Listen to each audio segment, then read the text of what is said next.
about 20 people per minute are physically abused by an intimate partner in the United States of America.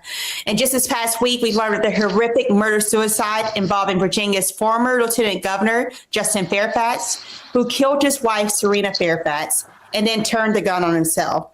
As tragic as that is, it was one of many headlines of the same devastating ending, including a murder-suicide in Tennessee, in which a man shot and killed himself after killing the woman in the home, and the horrific tragedy in Shreveport, Louisiana, where 8 children are now dead after the father of 7 of those victims took their lives.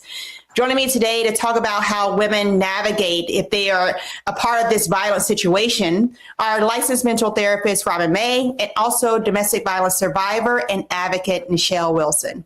Thank you both for joining me for this important conversation, ladies. Thank you for having us. Yeah.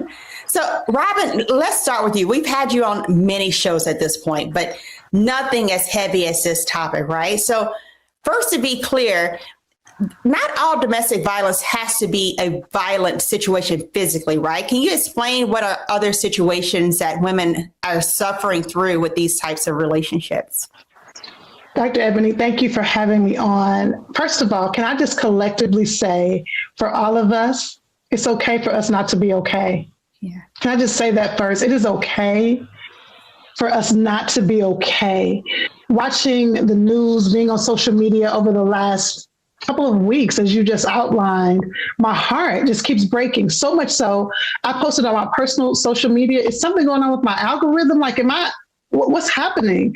And it is heartbreaking for so many of us, even if we've never experienced domestic violence in and of itself. But to answer your question, there are actually, in my practice, more often than not, I am dealing with women who are navigating the terrains of what we can call coercive control, emotional abuse, spiritual abuse, financial abuse.